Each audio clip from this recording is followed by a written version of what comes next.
20 سال پیش توی یکی از اپیزودهای انیمیشن محبوب سیمپسون ها، دونالد ترامپ تاجر مشهور عرضه مستغلات در مقام رئیس جمهور آمریکا رویت میشه. به گزارش فرهیختگان، با روی کار اومدن ترامپ ناگهان فضای مجازی پر میشه از سکانس مذکور. زمانی که ترامپ در حال سخنرانیه و شخصیت اصلی سریال هومر توسط نیروهای امنیتی دستگیر شده، همین مسئله باعث میشه خالقان سیمپسون ها رو همچون نوستراداموس قرن 21 بدونن. در سال 2018 مایا نویسنده مشهور نیویورک تایمز سراغ این موضوع میره.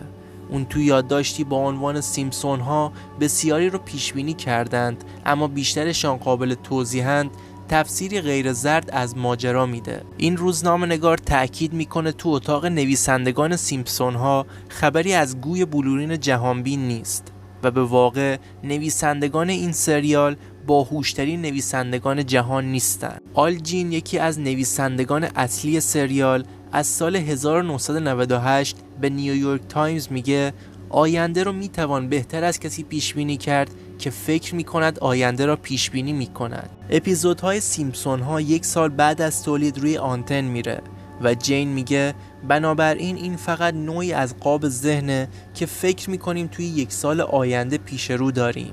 من پیش بینی میکنم مردم بیش از حد پیش بینی های بزرگ ما رو بزرگ میکنن. با این حال تنها مردم نیستن که سیمپسون ها رو بزرگ میکنن.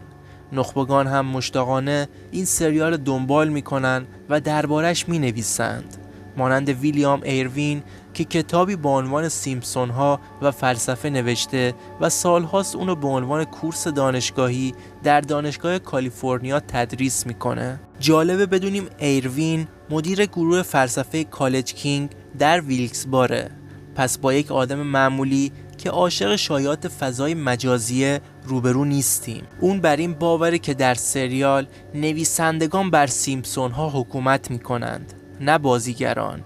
نتیجه نمایشیه که دستبندی با ارجاعهایی به هنر، ادبیات، فرهنگ، سیاست و علمه. اون میگه وقتی بسیاری از افراد باهوش نمایشی تلویزیونی تولید میکنن، الزامی بر پیشبینی‌های شگفت‌انگیز فراهم میشه. یکی دیگه از فاکتورهای ممکن قانون اعداد واقعاً بزرگه، یک مفهوم اراده شده توسط فردریک ماستلر و پرسی دیاکونیز، ریاضیدان دانشگاه هاروارد، که تو سال 1989 تو مقاله‌ای با عنوان روش‌هایی برای انطباقات مطالعاتی ارائه دادن. این قانون بیان میکنه با یک نمونه کافی هر چیز نامعقولی برای رخ دادن مستعده. برنارد بیتمن، نویسنده کتاب ارتباط با همزمانی، وجود حوزه خودآگاهی فضای ذهنی ما رو پیش میکشه که اساساً خودآگاهی جمعی در کاره.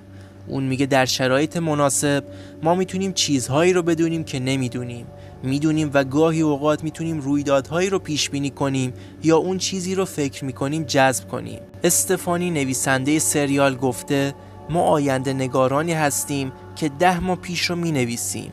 بنابراین میخوایم حدس بزنیم چه اتفاقی قرار رخ بده. مجله اینسایدر تو همون روزهای اول ریاست جمهوری ترامپ سراغ جان دونالدسون، استاد فلسفه دانشگاه گلاسکو میره. این استاد فلسفه بر این باوره که وجه ماجرا تو فلسفه است و سریال مقدمه‌ای بر فلسفه.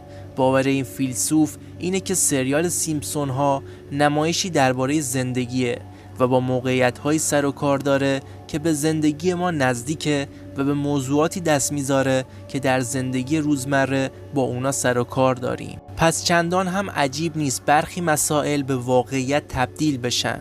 شاید واقعیت همین باشه. شاید دور شدن مخاطبان سریال از واقعیت خودش بازنمایی واقعیت روز رو براشون عجیب و غریب کرده. شاید اگر ما مثل آل جین پیشبینی هامون رو روی کاغذ بیاریم، در نهایت به یک پیشگو تبدیل بشیم. امری که حداقل عموم طرفداران سیمپسون ها از اون تفره میرن. پیشگویی های کارتون سیمپسون ها. اگر تو فضای مجازی به دنبال پیشبینی های سیمپسون ها بگردید، با انبوهی از اطلاعات مختلف روبرو میشید. طرفداران سریال مشهور کمپانی فاکس تا تونستن در این باره تولید محتوا کردن. یکی از بهترین فهرستا متعلق به سایت مشهور بیزینس اینسایدره که تو اون شرح واضحی از مهمترین پیشبینی‌های این شخصیت‌های زرد رنگ کرده. به طور مثال ماهی سه چشم، فصل دوم اپیزود 4. تو این اپیزود سال 1990 بارت یک ماهی سه چشم به نام بیلینکی داخل رودخانه کنار نیروهای هسته‌ای صید میکنه که خبرساز میشه و بیش از یک دهه بعد یک ماهی سه چشم تو آرژانتین تو یک مخزن آب رویت میشه که از آبی که متصل به نیروگاه برق هسته‌ای بود تغذیه میکرد. پیشبینی ریاست جمهوری دونالد ترامپ فصل 11 اپیزود 17. تو اپیزود بارت به سوی آینده سال 2000 لیزا در آینده به عنوان ریاست جمهوری ایالات متحده انتخاب میشه. اون تو دفتر کار خودش خطاب به اعضای دولتش میگه همونطور که میدونید ما بودجه بسیار اندک از رئیس جمهور ترامپ به ارث بردیم و در ادامه توسط میلهاوس ونهوتن که وزیر امور خارجه است از ورشکستگی کشورش مطلع میشه. 6 سال بعد دونالد ترامپ به عنوان رئیس جمهور جدید ایالات متحده سوگند یاد کرد و اگرچه تو سومین سال حضور اون تو کاخ سفید کشورش هنوز ورشکسته نشده بود، اما شیوع ویروس کرونا ضربه بی سابقه به اقتصاد این کشور وارد کرد. و اما یه مقدار از رکورد این انیمیشن محبوب آمریکایی صحبت کنیم. از آغاز پخش مستقل این مجموعه در 17 دسامبر 1989 تا دسامبر 2017 627 قسمت این پویانمایی پخش شده که در حال حاضر فصل 31 اون در حال پخشه. سیمپسون ها بلندترین مجموعه تلویزیونی کمدیه. این مجموعه در سال 2009 با گذراندن مجموعه دود و اسلحه به طولانی ترین مجموعه آمریکایی تبدیل شد. این خانواده توسط گروینیک کمی پیش از آغاز مجموعه پویانمایی کوتاه به کارگردانی جیمز آلبروکس ساخته شد. اون یک خانواده از هم گسیخته رو ساخت و اونا رو بر اساس خانواده خودش نامگذاری کرد و خودش رو بارت میدونه. در 19 آوریل 1987 این مجموعه بخشی از نمایش تریسی آلمن شد. پس از پخش 3 فصل مجموعه به یک نمایش نیم ساعتی پربیننده تبدیل شد که برای فاکس اهمیت داشت. اولین مجموعه این شبکه سال 1989 تا سال 1990 بود که در لیست 30 مجموعه برتر در یک فصل قرار گرفت. و اما بریم سراغ مابقی پیشبینی ها. برنده جایزه نوبل فصل 22 اپیزود اول، بنگت استاد دانشگاه MIT تو سال 2016 برنده جایزه نوبل اقتصاد شد.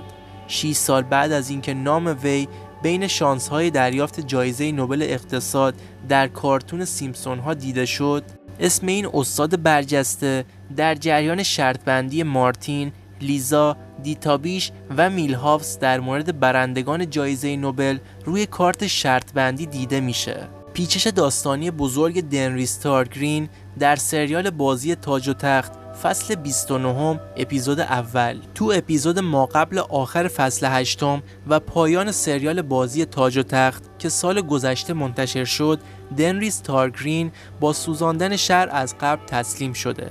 گینز لندینگ توسط اژدهاهای خودش و کشتن هزاران نفر از ساکنان شهر مخاطبان سریال رو شوکه کرد. تو سال 2017 تو اپیزود رعیت زادگان سیمپسون ها سریال بازی تاج و تخت رو حسابی سرزنش میکنند.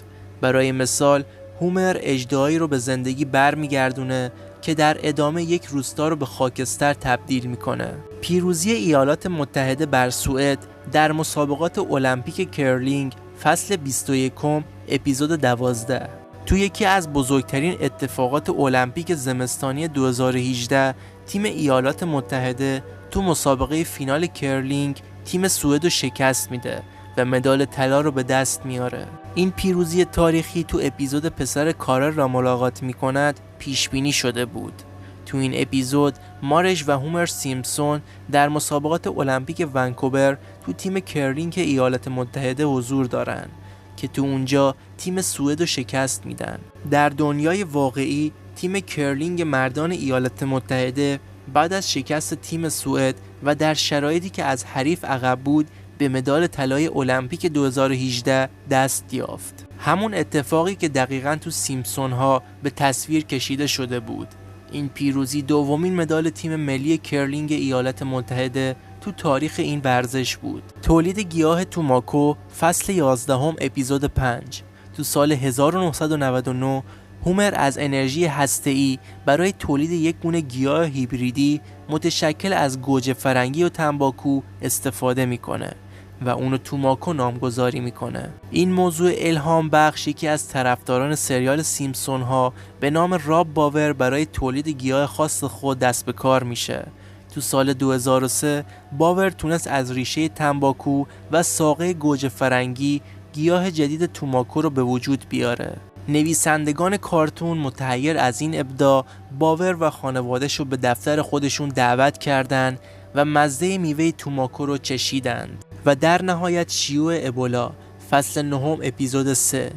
17 سال پیش از شیوع ابولا توی یکی از سکانس‌های اپیزود ساکسیفون لیزا مارش به بارت بیمار توصیه میکنه کتابی با عنوان جورج کنجکاو و ویروس ابولا رو بخونه. این ویروس در دهه 1990 شیوع خاصی نداشت، اما طی چند سال به صدر اخبار جهان میرسه.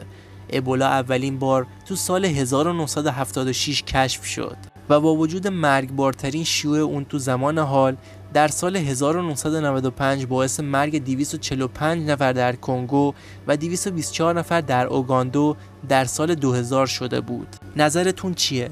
به نظرتون پشت پرده‌ای پشت این موجودات عجیب غریب و زرد رنگه یا برنامه‌ای وجود داره؟